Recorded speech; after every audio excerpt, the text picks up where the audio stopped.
मैं फिर से AMG एजुकेशनल क्लासेज के ऑनलाइन प्लेटफॉर्म पर तहे दिल से स्वागत करता हूं। आप सभी को मेरा प्यार भरा नमस्कार। तो जैसा कि दोस्तों आपको पता है कि अपन एक टॉपिक चाल, समय और दूरी वाला टॉपिक अपन इस प्लेटफॉर्म पे पढ़ रहे हैं, जिसका अभी तक मैंने 3 वीडियो आपके सामने डाले हैं और तीनों वीडियो में आपने देखा कि अपन ने बेहतरीन से बेहतरीन लेवल के सवाल डिस्कस किए, उनको करने के बेहतरीन तरीके मैंने आपको समझाए। तो उम्मीद करता हूं कि आप उन सारे वीडियोस को देख रहे होंगे और प्रैक्टिस कर रहे होंगे। देखिए दोस्त, सवाल से कोई मतलब नहीं है, अपने को मतलब उसके सॉल्यूशन से। जैसे कि आपको पता है कि मंजिल डिसाइड करना आसान होता है, लेकिन रास्ते आपके खूबसूरत होने चाहिए। देखिए, आज बच्चे से भी पूछे, आज 5 साल के बच्चे से पूछे कि तुम क्या बनना चाहते हो, तो वो भी बोल देगा कि साहब मैं IAS बनना चाहता हूँ। और उससे पूछेंगे तुम करते क्या हो, सारे दिन मोबाइल चलाता हूँ। तो देखिए दोस्त, ऐसे मंजिल नहीं मिलनी। इसलिए ही मैं कहता हूं कि मैथ्स का सवाल कोई सा भी हो, उसका सॉल्यूशन बहुत अच्छा होना चाहिए, जिससे कि आप एग्जाम में अपना टाइम बचा सकिए। चलिए अपन अब अपना अगला क्वेश्चन लेते हैं, देखना आप इसी सीरीज में। तो जैसा कि आपको पता है, चैप्टर चल रहा है अपना स्पीड, टाइम एंड डिस्टेंस।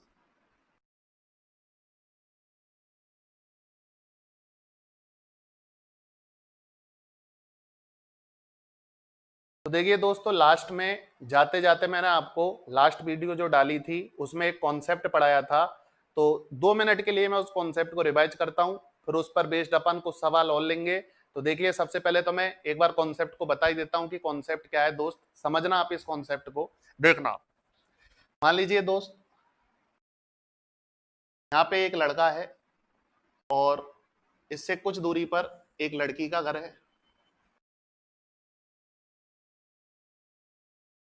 मान लीजिए दोस्त, लड़का अपनी घर से S1 की स्पीड से चला और लड़की अपने घर से S2 की स्पीड से चली, और दोनों एक ही टाइम पे चले। मान लो ये भी 10 बजे चला, ये भी 10 बजे चली, और रास्ते में ये जिस भी जगह मिलेंगे, मान लीजिए दोस्त दोनों 1 बजे मिले, तो आप मुझे बताइए 10 से 1 बजे तक लड़का भी 3 घंटे चला है और 10 से 1 बजे तक लड़की भी 3 घंटे चली है।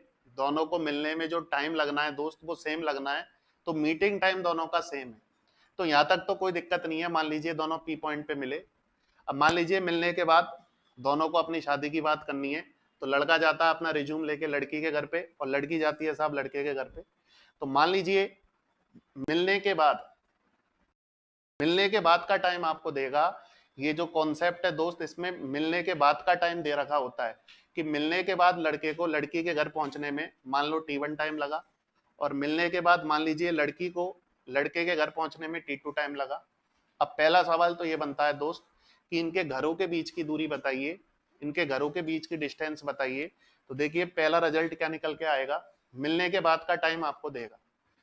दूरी जो होगी, आप मुझे बताइए मिलने के बाद ये वाली डिस्टेंस लड़के ने कवर करी है। आपसे मैं पूछूं लड़का कितने की स्पीड से चला है S1, और कितने टाइम तक चला है दोस्त T1, तो ये वाली जो दूरी होगी वो S1 T1 होगी। और मिलने के बाद ये वाली जो डिस्टेंस है वो लड़की ने कवर करी है S2 की स्पीड से, और टाइम लिया है दोस्त T2। तो जो डिस्टेंस होगी वो दोस्त S2 T2 होगी। तो मैं आपसे पूछूं कि दोनों के घरों के बीच की दूरी बताइए, तो दूरी होगी दोस्त S1 T1 plus S2 T2। तो पहला सवाल तो यही पूछा जाता है कि जब भी ऐसा सवाल पेपर में आएगा कि 2 जने मिलेंगे, 2 व्यक्ति मिलेंगे, 2 ट्रेनें मिलेंगी, और मिलने के बाद वो अपने अपने गंतव्य स्थानों तक जाएंगी, तो दोनों गंतव्य स्थानों के बीच की दूरी बताइए। तो फॉर्मूला आपको याद रखना है S1 T1 plus S2 T2। देखिए दोस्त, ये छोटे छोटे रिजल्ट आप डायरेक्ट याद रखोगे तो पेपर में आपका बहुत समय बचेगा, जिससे आप और ज्यादा सवालों को टाइम दे पाओगे। दूसरा रिजल्ट इसमें क्या निकल के आता है। अच्छा आप मुझे बताइए, जब लड़का यहाँ से चला था तो यहाँ से यहाँ तक आने में लड़के ने T टाइम लिया था। आपसे मैं पूछूं इस T की वैल्यू बताइए, तो आप बोलोगे साहब समय बराबर होता है दूरी बटा चाल। तो आप मुझे बताइए लड़के ने कितनी डिस्टेंस चली होगी S2 T2, और स्पीड थी लड़के की S1, और इतना ही टाइम लड़की लड़की ने लिया था। तो लड़की के लिए T की वैल्यू निकालूं तो ये होगा S1 T1, और ये वाली डिस्टेंस लड़की ने S2 की स्पीड से चली थी। यदि मैं दोनों को बराबर करता हूं तो आप देख रहे हो S1 T1 अपॉन S2 बराबर S2 T2 अपॉन S1। तो यहाँ से एक बेहतरीन रिजल्ट मेरे सामने आता है। आप मुझे बताइए S1 बटा S2 का होल स्क्वायर बराबर होगा दोस्त T1 बटा T2। तो यहाँ से आप मुझे बताइए S1 बटा S2 बराबर होगा दोस्त under root of S1 T1 बटा H2, ये H2T2 है दोस्त, ये H2T2 है यहाँ पे। तो आप देख रहे हो S1 बटा H2 बराबर आएगा दोस्त √T2 बटा T1। तो पहला रिजल्ट ये भी है, और ये इतना इंपॉर्टेंट रिजल्ट है कि लगातार यदि मैं एसएससी की बात करूं तो 2016, 17, 18 लगातार 3-4 साल तक इसी कॉन्सेप्ट के ऊपर सवाल आया था। अभी मैं आपके सामने सवाल भी डिस्कस करूंगा, आप देखना कैसे डेटा को बदल बदल के सवाल पूछा जाता है। तीसरा रिजल्ट इसका क्या निकलता है, आप बताइए। यदि मैं इन दोनों इक्वेशंस को मल्टीप्लाई कर देता हूं तो टी की मल्टीप्लाई यदि मैं टी से करता हूं तो टी स्क्वायर आना है, और यदि मैं इन दोनों को मल्टीप्लाई करता हूं H2T2 अपॉन S1 की मल्टीप्लाई मैं करता हूं यदि S1T1 अपॉन H2 से, तो आप मुझे बताइए H2 से H2 कटेगा दोस्त, S1 से S1 कटेगा, और T की जो वैल्यू है वो √T1 इंटू T2 निकलेगी। तो उम्मीद करता हूं कि आप इस कॉन्सेप्ट के तीनों रिजल्ट्स को आराम से समझ गए होंगे। तो देखिए कौन सा रिजल्ट कब काम में आता है, एक बार मैं बता देता हूं फिर से, एक बार आप इस बात पे फिर से गौर फरमाइएगा। यदि दो व्यक्ति एक साथ अपने घर से चलते हैं, मान लो लड़का चला S1 की स्पीड से, लड़की चली S2 की स्पीड से, मान लो S1 ज्यादा है S2 से, लड़के को थोड़ी मिलने की जल्दी है, तो आप पहला रिजल्ट आपसे ये पूछेगा कि पहली बात तो मान लीजिए सेम टाइम पे चले, 10 बजे ये चला 10 बजे ये चली, तो आप मुझे एक बात बताइए, मिलने में जितना टाइम लड़का लेगा उतना ही टाइम लड़की लेगी। अब मिलने के बाद लड़का लड़की के घर पे जाता है और टाइम कैलकुलेट करता है, T1 टाइम लगता है, लड़की जब टाइम कैलकुलेट करती है तो T2 लगता है। तो दोनों के घरों के बीच की दूरी यदि पूछी जाए तो S1T1 प्लस H2T2 होगी। दूसरा ये रिलेशन अपने को सबसे ज्यादा काम आएगा कि S1 अपॉन H2 बराबर होता है √T2 बटा T1, और यदि सवाल में मीटिंग टाइम पूछा जाए दोस्त तो T बराबर होता है √T1 T2। तो उम्मीद करता हूं कि आप इस कॉन्सेप्ट को समझ गए होंगे। जो लास्ट की वीडियो थी दोस्त उसमें एक सवाल मैंने इस कॉन्सेप्ट का डिस्कस किया था, लेकिन रिजल्ट मैंने आपको एक साथ अब बता दिए। तो चलिए अपन इस कॉन्सेप्ट के ऊपर सवाल करते हैं। तो पहला सवाल आपकी स्क्रीन पर आने जा रहा है, आप समझना इस सवाल को।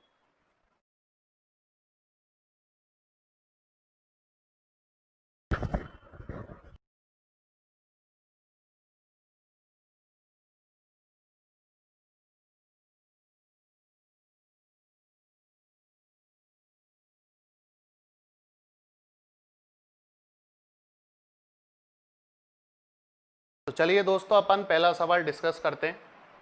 पहली बात आप इस सवाल को ध्यान से पढ़िए कि सवाल कहना क्या चाह रहा है। पहले सवाल को पढ़ के आपको पता लगना चाहिए कि सवाल में ये कॉन्सेप्ट यूज होगा। देखना आप सवाल क्या कह रहा है। P और Q एक समय पर चलना शुरू करते हैं, स्टार्टिंग दोनों ने एक साथ की है दोस्त, और बिंदु A से B की ओर और दूसरा आदमी B से A की ओर चलता है। आगे कह रहा है जो A से चलता है उसका नाम P है, जो B से चलता है उसका नाम Q है। P की जो गति है वो Q की गति का 6/5 है, कोई दिक्कत नहीं है, दोनों की स्पीड में रिलेशन दे रखा है। आगे आपसे कह रहा है Q को पार करने के बाद P को B तक पहुंचने में जो टाइम लगता है दोस्त वो 2.5 घंटे का टाइम लगता है। देखना मैं इसको डायग्राम के थ्रू बताता हूँ। नंबर 21 है ये इस चैप्टर का। ये दो पॉइंट है दोस्त, ए कुछ दूरी पर, ये दूसरा पॉइंट है बी। एक आदमी पॉइंट ए से चला जिसका नाम है पी, एक आदमी पॉइंट बी से चला जिसका नाम है क्यू। मान लो रास्ते में ये किसी ना किसी पॉइंट पे मिलेंगे। अब मिलने के बाद दोस्त आपको पता है पहले आदमी को जाना है पॉइंट बी पे और दूसरे आदमी को जाना है पॉइंट ए पे। अच्छा ये कह रहा है कि जो पी की चाल है वो क्यू की चाल का 6/5 है। इसकी चाल मैंने S1 कंसीडर की थी और इसकी चाल S2 कंसीडर की थी। तो मैं ये बोल सकता हूँ S1 बटा S2 जो है दोस्त वो सवाल में 6/5 गिवन है, दोनों की चाल का अनुपात गिवन है। अब सवाल आपसे कह रहा है कि P को मिलने के बाद B तक पहुंचने में 2.5 घंटे का टाइम लगता है। दोस्त T1 की वैल्यू दे रखी है 2.5, 2.5 बोले तो 5/2। आप मुझे बताइए यहाँ से मैं T2 की वैल्यू निकाल सकता हूँ, और आपसे सवाल में T2 की वैल्यू पूछी है कि मिलने के बाद Q तो A तक पहुंचने में कितना टाइम लगा, मिलने के बाद Q को A तक पहुंचने में कितना टाइम लगा। तो रिजल्ट आपको पता है दोस्त S1 अपॉन H2 बराबर होता है √T2 बटा T1। लिख देता हूं मैं √T2 बटा T1। आप बताइए दोनों का जो रेशियो है वो 6/5 है। T2 की वैल्यू दोस्त अपने को निकालनी है। T1 की वैल्यू है सवाल में 5/2, 2 ऊपर जाएगा। अब आप ही बताइए, रूट को हटाने के लिए मुझे स्क्वायर करना पड़ेगा। जैसे ही मैं स्क्वायर करूंगा, ये होगा 36/25 और ये होगा दोस्त 2t2/5। 5 से ये कटेगा दोस्त 5 बार, 2 से ये कटेगा 18 बार। तो यहाँ से यदि मैं T2 की वैल्यू देखता हूँ तो 18/5, 5 तिया 15, 3 सही 3/5 घंटे, या फिर इसको लिखा जा सकता है 3 घंटे और 36 मिनट। तो यही मेरा इस सवाल का आंसर होगा कि मिलने के बाद क्यू को बी तक पहुंचने में, मिलने के बाद क्यू को ए तक पहुंचने में जो टाइम लगना है दोस्त, वो 3 घंटे और 36 मिनट का लगना है। ए ऑप्शन मेरा आंसर होगा। तो उम्मीद करता हूं आप इस सवाल को समझ गए होंगे। चलिए अपन नेक्स्ट सवाल लेते हैं इसी कॉन्सेप्ट पर।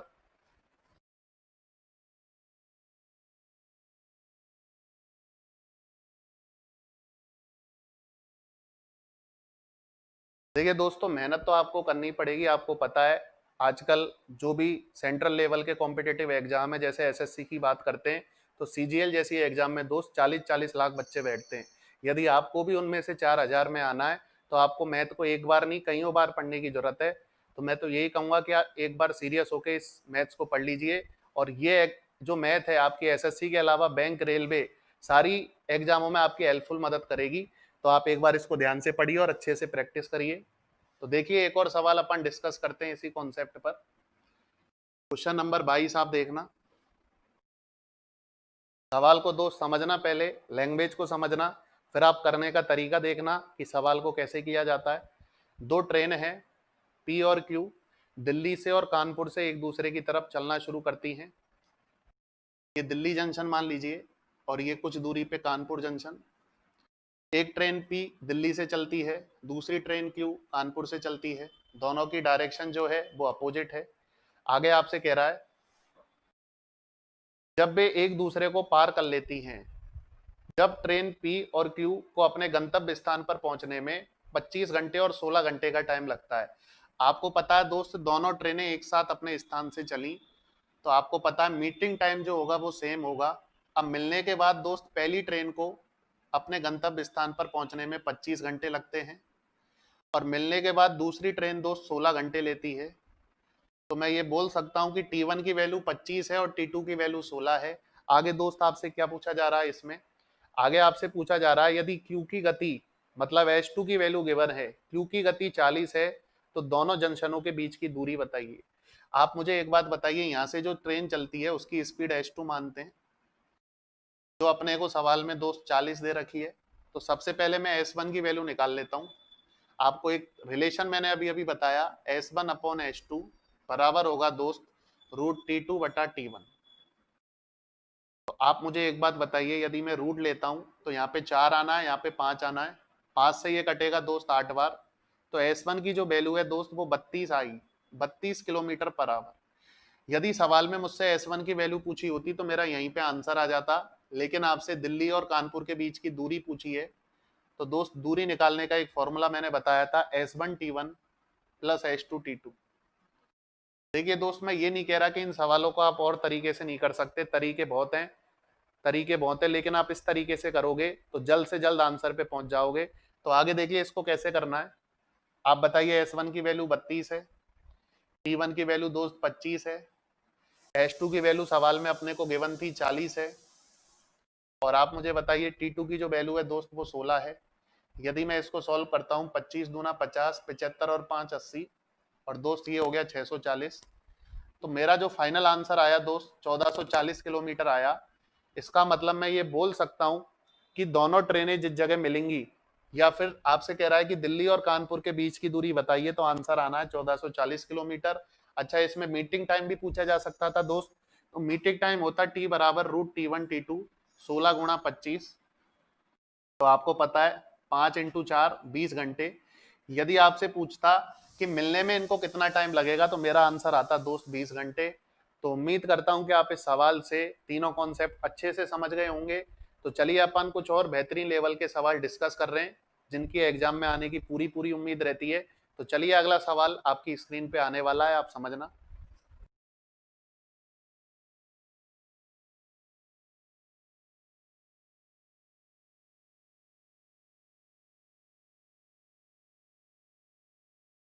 तो देखिए दोस्त, क्वेश्चन नंबर 23 आपके सामने है। देखिए दोस्त, ये दो तरीके के सवाल होते हैं, जिसमें एक सवाल में गोली चलती है और एक सवाल में ब्लास्ट होता है, बम विस्फोट होता है। तो जैसा कि आपने देखा होगा, गांव में जब भी गोली चलती है, जैसे गांव में कभी भी गोली चलती है, तो लोग उस स्थान की तरफ भागते हैं जिस स्थान पे गोली चली है। यदि बम फोड़ दिया जाए तो लोग बम से दूर भागेंगे। तो चलिए अपन दोनों ही सवाल डिस्कस करते हैं आपके सामने। तो दो गोली एक निश्चित स्थान से 5 मिनट के अंतराल पर दागी जाती हैं। हर 5-5 मिनट के अंतराल पर गोली चलाई जाती हैं। अब आप मुझे एक बात बताइए, जैसे यहाँ से कोई आदमी गोली चला रहा है, अब यहाँ से कुछ दूरी पे दूसरा आदमी खड़ा है, तो आपको भी पता है कि कुछ समय के बाद गोली का साउंड उसके कानों में जाना है। तो यही बात सवाल में बोली है। उस स्थान पर पहुंच रहे एक व्यक्ति को हर 5 मिनट में, आपको पता है कि हर 5-5 मिनट में जब गोली चलाई जाती है, तो गोली की आवाज सुनते ही आदमी भगता है। और जब आदमी उस स्थान की ओर भगता है, तो अगली गोली की आवाज उसे 4 मिनट और 30 सेकंड के बाद ही सुनाई दे पड़ती है, जल्दी आ जाती है थोड़ी सी आवाज। अब साउंड की गति आपको सवाल में गिवन है। साउंड की गति दे रखी है 330 मीटर पर सेकंड। देखिए दोस्तों, यदि ये सवाल में गिवन नहीं भी होती, तो आपको पता होनी चाहिए, फिजिक्स में आपने पढ़ा होगा, जो ध्वनि की चाल होती है वो 330 मीटर पर सेकंड होती है। अब आपसे पूछा है दोस्त व्यक्ति की चाल बताइए, तो देखिए इस सवाल को एक बार मैं डायग्राम से थोड़ा सा बताता हूं, जिससे आप और बेहतर तरीके से चीजों को समझ पाओ। क्वेश्चन नंबर 23 है। मान लीजिए दोस्त, इस जगह से फायरिंग हो रही है और यहां से कुछ स्थान पे एक व्यक्ति खड़ा है। तो शुरू में इसके कानों में इस गोली के साउंड की आवाज हर 5 मिनट में आती है। हर 5 मिनट में इसको गोली का साउंड सुनाई देता है। लेकिन ये जैसे ही गोली का साउंड सुनता है, ये इस स्थान की तरफ भगने लगता है, जिससे इसको अगली आवाज दोस्त 4.5 मिनट के बाद ही आ जाती है। अच्छा, आप मुझे एक बात बताइए, पहली गोली की आवाज सुनकर ये आदमी भगता है, 4.5 मिनट तक भगता है। अब आप मुझे बताइए, जैसे ही आदमी भगा था, वैसे ही दूसरी गोली यहां से चल गई थी। तो आदमी जब 4.5 मिनट तक भगा, इसका मतलब गोली का जो साउंड है दोस्त, वो भी 4.5 मिनट तक ट्रेवलिंग करके आया होगा। अब आप ही मुझे एक बात बताइए, गोली का साउंड यहाँ से यहाँ तक 5 मिनट लेता है और यहाँ से यहाँ तक 4.5 मिनट लेता है। इसका मतलब ये वाली जो डिस्टेंस है, उसको कवर करने में साउंड को आधा मिनट का टाइम लगेगा। तो देखिए दोस्त, कॉन्सेप्ट सारे वही रहते हैं, सवाल की लैंग्वेज कैसी भी हो, कॉन्सेप्ट वही काम में आएंगे।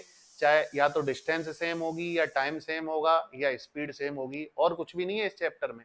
अब आप ही मुझे एक बात बताइए, डिस्टेंस सेम है, डी सेम है। अब आपको पता है, दो जब दूरी सेम है, एक तरफ मैं आदमी की बात करता हूं, एक तरफ मैं साउंड की बात करता हूं, तो जिस दूरी को कवर करने में आदमी 4.5 मिनट ले रहा है, 4.5 मिनट को दोस्त 9/2 बोल सकता हूँ, उस दूरी को साउंड आधा मिनट में कवर कर रहा है। तो आप देख रहे हो टाइम का अनुपात है दोस्त 9:1। तो आप ही मुझे बताइए, स्पीड का उल्टा होगा 1:9। अब दोस्त, साउंड की जो चाल है वो आपको दे रखी है 330 मीटर पर सेकंड। तो मैं लिख दूंगा 9 यूनिट की वैल्यू 330 है। तो दोस्त, 1 मिनट की जो 1 यूनिट की वैल्यू होगी 330/9 होगी। लेकिन आप मुझे एक बात बताइए दोस्त, ये जो आदमी की चाल निकल के आएगी, ये तो मीटर पर सेकंड में आएगी। क्वेश्चन में मुझसे किलोमीटर पर आवर में पूछिए, मैं 18/5 से मल्टीप्लाई करूंगा, ये कटेगा दोस्त 2 बार।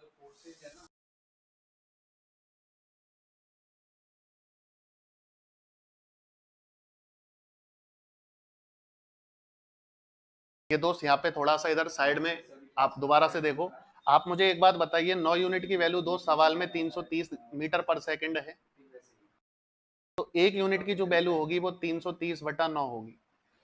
लेकिन दोस्त, ये जो स्पीड निकली है, ये मीटर पर सेकंड में निकली है। किलोमीटर पर आवर में कन्वर्ट करने के लिए मैं 18/5 से मल्टीप्लाई कर देता हूँ। तो आप मुझे एक बात बताइए, ये कटेगा 2 बार, 5 से काटोगे, आप मुझे बताइए ये कटेगा 66 बार, और डबल करता हूं तो दोस्त आदमी की चाल आएगी 132 किलोमीटर पर आवर। तो उम्मीद करता हूं कि आप इस सवाल को समझ गए होंगे।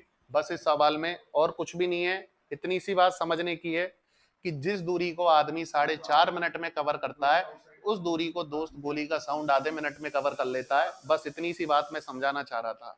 मान लो दोस्त, ऐसा सवाल आ जाए जिसमें ब्लास्ट हो जाए, बम फोड़ दिया जाए, तो आदमी दूर भागेगा। चलिए, अगला सवाल आपके सामने आ रहा है, आप समझना।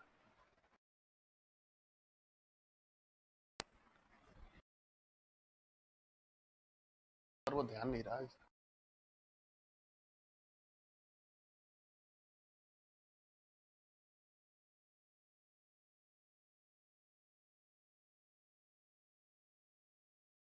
तो आप देख रहे हो दोस्त, ये जो सवाल है इसमें 2 बॉम्ब ब्लास्ट होते हैं।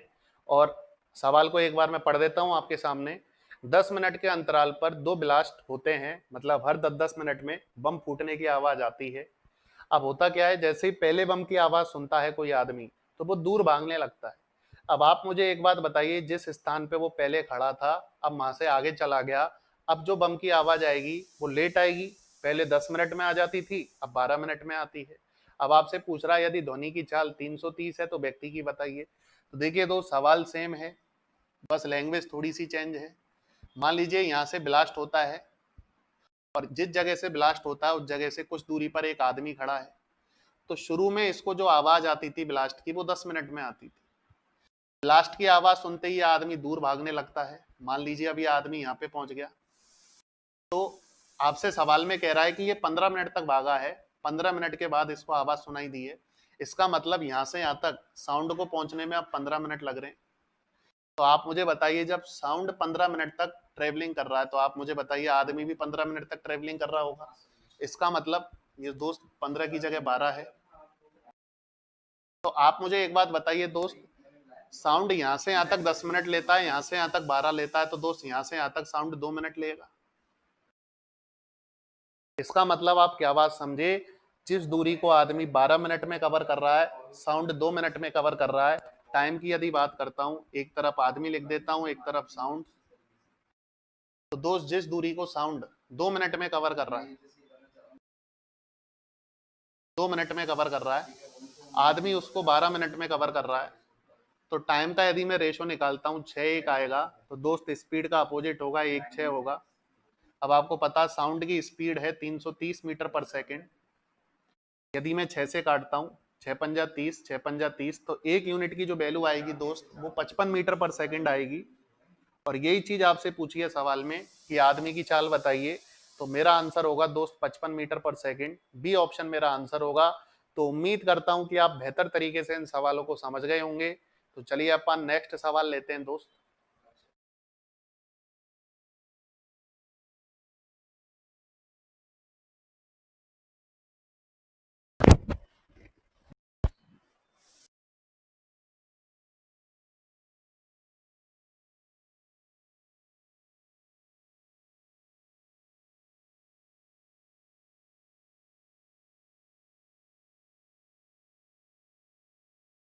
अब देखिए दोस्त, एक बात और मैं आपको बता देना चाहता हूँ। जैसा कि आप देखते हो आजकल कुछ सवाल ऐसे आ रहे हैं जो बिल्कुल जनरल, ये समझ लीजिए उसमें कोई भी कॉन्सेप्ट यूज नहीं होता, बस कुछ डिफरेंट तरीके के वो सवाल होते हैं। तो उन सवालों को और बेहतर तरीके से कैसे किया जा सकता है, कैसे अपन उन सवालों में अपना टाइम सेव कर सकते हैं, तो कुछ डिफरेंट डिफरेंट सवाल हैं जिनको मैं आपके सामने और डिस्कस कर रहा हूँ। तो ये 5-6 सवाल और समझिएगा आप, जो अलग अलग तरीके के सवाल हैं। हर सवाल से आपको कुछ ना कुछ जरूर सीखने को मिलेगा। तो देखिए दोस्त, पहला सवाल आपके सामने आ रहा है, बहुत ही अच्छे लेवल का सवाल है, और तरीका जो है वो और भी इससे अच्छा है। देखना आप पहला सवाल क्या कह रहा है। एक मनुष्य 450 किलोमीटर की दूरी कवर करता है, और ये कह रहा है कि वो कुछ दूरी तो ट्रेन से चलता है, कुछ दूरी कार से चलता है। टोटल दूरी है दोस्त 450। आगे आपसे वो कह रहा है कि वो 100 किलोमीटर तो दोस्त ट्रेन से चले, और बची कुछ ही दूरी कार से चले, तो 8 घंटे का टाइम लगता है। मैं लिख देता हूं बात को। पहला सवाल, आप मुझे बताइए दोस्त, टोटल है 450 किलोमीटर, इसको ये दो ट्रेन से चल रहा है, कुछ दूरी कार से चल रहा है। दोस्त ट्रेन से ये चलता है 100 किलोमीटर, तो बचा कुचा 350 किलोमीटर दोस्त ये कार से चलेगा। तो शुरू में दोस्त इसको 8 घंटे का टाइम लगता है। और दूसरी कंडीशन क्या है, यदि अगली बार में 170 किलोमीटर ट्रेन से चले और शेष दूरी कार से चले, तो टोटल 12 मिनट और ज्यादा लग जाते हैं।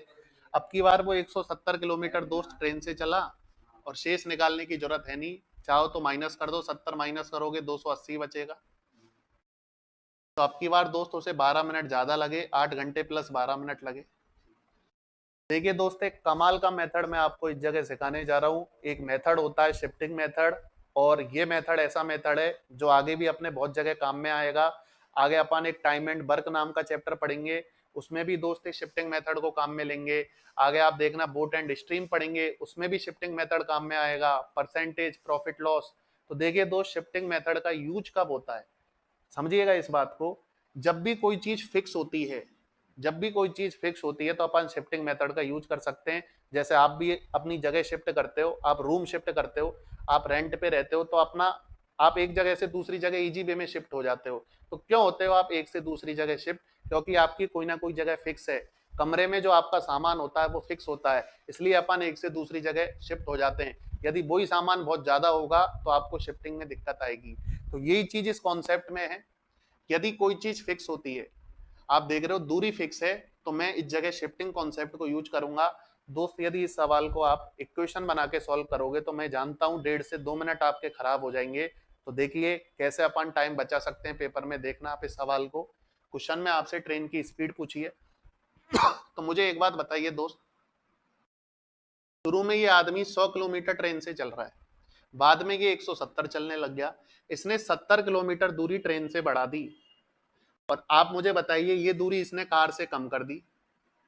तो आप मुझे एक बात बताइए, यदि ये आदमी 70 किलोमीटर कार से ना चलकर ट्रेन से चले, तो आपने देखा इसका टाइम दोस्त 12 मिनट बढ़ गया। कितना बढ़ गया? 12 मिनट। तो मैं लिख देता हूं, यदि ये 70 किलोमीटर की दूरी कार से ट्रेवल ना करके ट्रेन से ट्रेवल करेगा, तो इसका जो ट्रेवलिंग टाइम है दोस्त वो 12 मिनट बढ़ जाएगा। मैं तो ये कहता हूं कि इसे पूरी की पूरी यात्रा ही ट्रेन से करा दो। आप मुझे बताइए 350 का 350 किलोमीटर यदि मैं इसको कार से चला देता हूँ, आप मुझे बताइए यदि मैं 350 किलोमीटर इधर शिफ्ट कर देता हूँ, कार से ना चलाकर ट्रेन से चला देता हूँ, तो दोस्त कितने मिनट एक्स्ट्रा लगेंगे? आप मुझे बताइए 70 का 5 गुना 350 होगा, तो आप मुझे बताइए टाइम भी दोस्त 5 गुना लगेगा। मतलब मैं ये बोल सकता हूँ कि अब इस केस में इसको 60 मिनट एक्स्ट्रा लगेंगे। पहले दोस्त मैंने 70 किलोमीटर इसका बढ़ाया था, अब 350 किलोमीटर इसका बढ़ा दिया, तो 60 मिनट बोले तो 1 घंटा एक्स्ट्रा लगेगा। तो मतलब समझे इस बात का कि यदि मैं पूरी की पूरी दूरी इस आदमी को ट्रेन से चला दूं, पहले तो आप बताइए मैंने 70 बढ़ाया था, अब 350 बढ़ा दिया, 100 तो ये पहले से ही चल रहा था, 350 भी मैंने इधर शिफ्ट कर दिया। इसका मतलब ये बात मैं बोल सकता हूँ कि ये आदमी पूरी की पूरी डिस्टेंस यदि ट्रेन से चलता है तो 8 घंटे के अलावा इसे 1 घंटा और एक्स्ट्रा लगता है। तो आप मुझे बताइए क्या दोस्त ट्रेन की चाल नहीं निकलेगी? अब आप बताइए 450 किलोमीटर की दूरी इसको 9 घंटे में कवर करनी है, तो आप मुझे बताइए दोस्त ट्रेन की चाल कितनी होनी चाहिए? आप बोलोगे साहब 50 किलोमीटर पर आवर। तो आपने देखा कैसे मैंने शिफ्टिंग मेथड को यूज करके सवाल को आसान बना दिया। आप चाहो तो इससे कार की भी स्पीड निकाल सकते हो। तो एक चीज दोस्त याद रखना, जब भी कोई चीज फिक्स होती है तो उस जगह अपन शिफ्टिंग मेथड को यूज कर सकते हैं। आगे भी आप देखना इसका यूज मैं बताऊंगा। जैसे कि आपने देखा होगा, मान लो एक किसी काम को 10 दिन में करता है और बचे कुचे काम को बी 12 दिन में कर देता है। अब यदि एक कुछ दिन पहले छोड़ देता है तो उसके बदले में बी को काम करना पड़ता है। तो टाइम एंड वर्क वाले सवालों में भी इस चैप्टर को, इस कॉन्सेप्ट को मैं यूज करूंगा, क्योंकि वहां पे काम फिक्स होता है। उस काम को 2 आदमी करते हैं लेकिन काम फिक्स होता है। तो जब भी कोई चीज फिक्स होती है अपन शिफ्टिंग मेथड को इजी वे में यूज कर सकते हैं। तो चलिए अपन अगला सवाल डिस्कस करते हैं।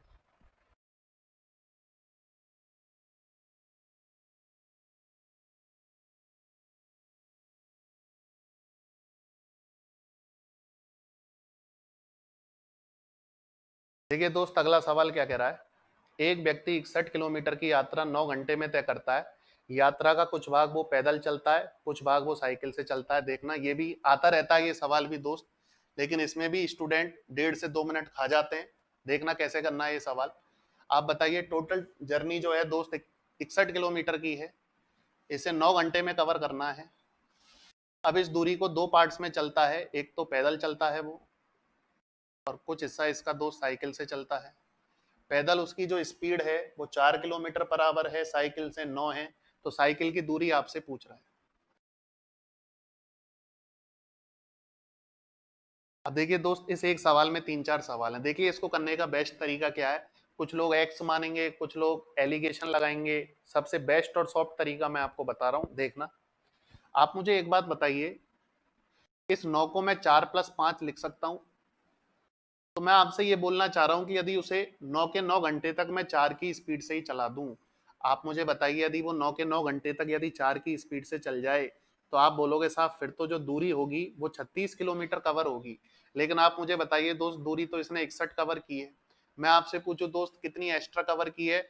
आप बोलोगे साहब 25 किलोमीटर ये एक्स्ट्रा चला है। अब मैं आपसे पूछूं दोस्त, ये 25 किलोमीटर एक्स्ट्रा क्यों चल पाया? आप बोलोगे कि साहब यहाँ पे ये हर घंटे में 5 किलोमीटर एक्स्ट्रा चल रहा था, ये तो आपने काउंट ही नहीं किया है। आप मुझे बताइए, जो आदमी हर घंटे में 5 किलोमीटर ज्यादा चल रहा है और टोटल 25 किलोमीटर ज्यादा चल पाया, इसका मतलब यहाँ पे इसने 5 घंटे लिए होंगे। आप मुझे बताइए, जब एक घंटे में 5 किलोमीटर ज्यादा चल रहा है तो 25 किलोमीटर ज्यादा चलने में 5 घंटे तो चाहिए। तो इसका मतलब साइकिल से ये चला है 5 घंटे और दोस्त पैदल चला है 4 घंटे। अब आपसे पूछ रहा है साइकिल से इसने कितनी दूरी कवर करी है। आप मुझे बताइए, 9 की स्पीड से चला है और 5 घंटे चला है, तो दोस्त साइकिल की जो दूरी आएगी वो 45 आएगी। आपसे पूछ ले पैदल की दूरी बताइए, तो आप मुझे बताइए 4 की स्पीड से 4 घंटे चला है, तो पैदल की जो दूरी आएगी दोस्त वो 16 किलोमीटर आएगी। तो मैं उम्मीद करता हूं कि आप इस सवाल को समझ गए होंगे। तो चलिए आज की वीडियो अपन यहीं पर खत्म करते हैं। तो आप, उम्मीद करता हूं आप सारे सवालों को समझ गए होंगे। आप अच्छे से इनकी प्रैक्टिस करिए दोस्त, और इस वीडियो को एंजॉय कीजिए। धन्यवाद।